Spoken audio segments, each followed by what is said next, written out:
Welcome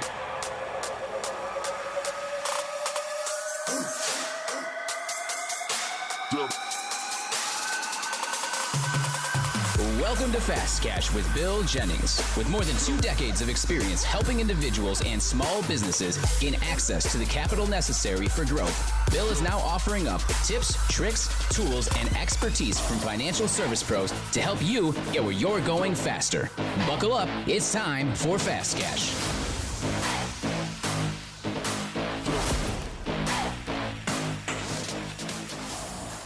Let me ask you a question. What's your credit score? Do you even know what your credit score is? What's a good credit score, right? These are all questions that we ask, and most people don't even look at their credit as often as they should. I see commercials all the time that say check your score once a year. I think you should be monitoring your credit a lot closer than that, because when people do go to actually apply for a loan, if they haven't checked their credit in a long time, a lot of times it screws things up because they don't know exactly where they're at, and they don't have enough time to fix whatever is necessary to be fixed in order to get funding. So let's talk about credit, how you can improve your score, and what a good score is.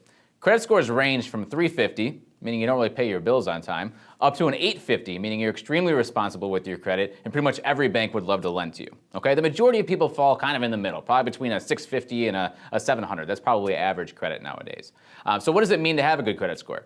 In order to get your credit to an optimal place, it doesn't mean you just have to pay your bills all the time. You need to have a good mix of credit. They want to see that you've got real estate loans. They want to see that you have installment loans, like a car loan or a student loan, and also having revolving credit, like credit cards. Okay, it's very important to have all of those things in order to have a high credit score. In addition to that, you want to have larger credit limits. And I know obviously we all want large credit limits, and it's not that easy to get them, but it kind of happens over time. The longer you kind of pay your bills on time, the higher limits are going to become.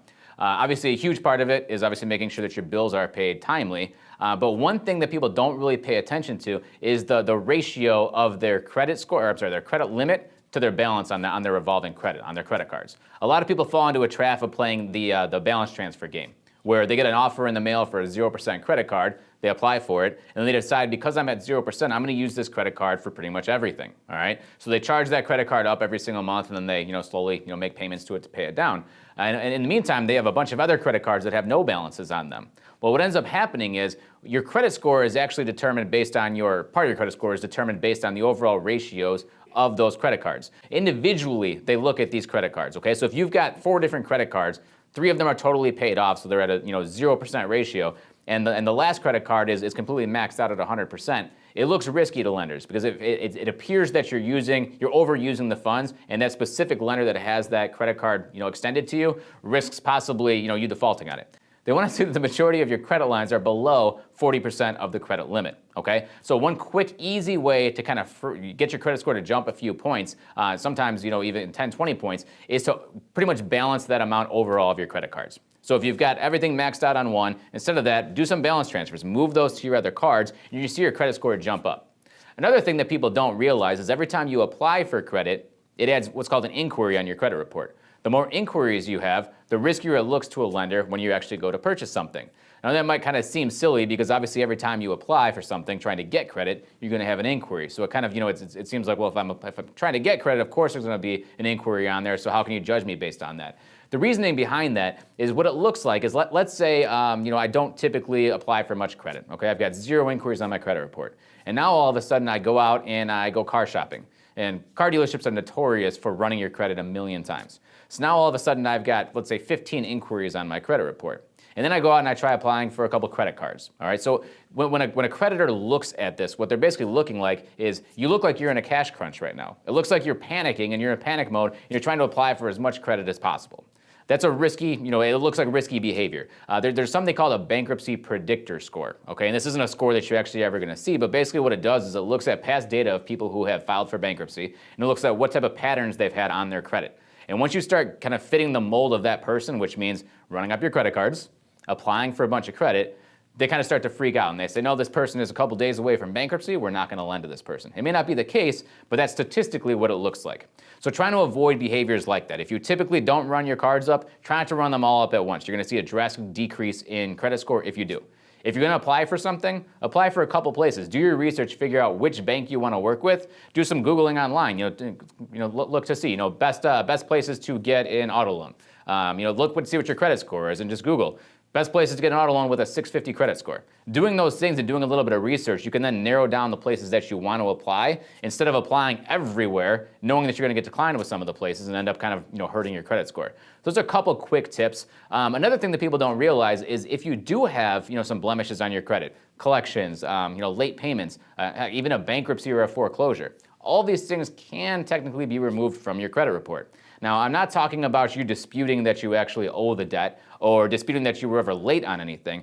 That's kind of one method that some credit repair companies use to try and get things deleted. Personally, I find it to be unethical because you do know that you missed the payment or you do know that you had a collection put on the report because you didn't pay your debt. Obviously, if you didn't and it's on there in error, then obviously that's a route that you can go. But other ways to try and get these things removed is if the creditor violated anything while they were reporting it to your credit report. There's something called the Fair Credit Reporting Act. And the Fair Credit Reporting Act is kind of like the governing, rule book over credit reporting.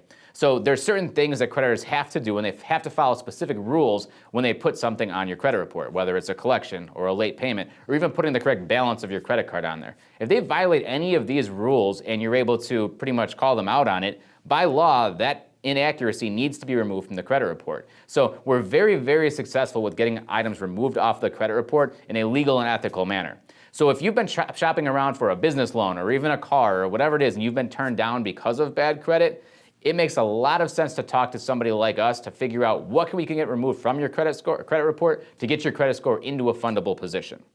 Okay? If there's any other questions that you have about this or you want to look to see what your credit looks like, we can refer you to a great source to get access to your credit report without putting an inquiry on your credit. And you can do all of that actually through our website at www.pathwayfinancial.org. In the upper right-hand corner, you'll see a box that says check your score or check your credit. Click on that. It'll take you directly to a credit monitoring website. We're able to do that for free. Until next time, I'm Bill Jennings with Pathway Financial. We'll talk to you soon. Thank you for listening to Fast Cash with Bill Jennings. If you love our fast-paced format, please subscribe and give us a 5-star review on iTunes. Remember, you don't have to be a publicly traded corporation to gain access to the capital you need to take your business to the next level.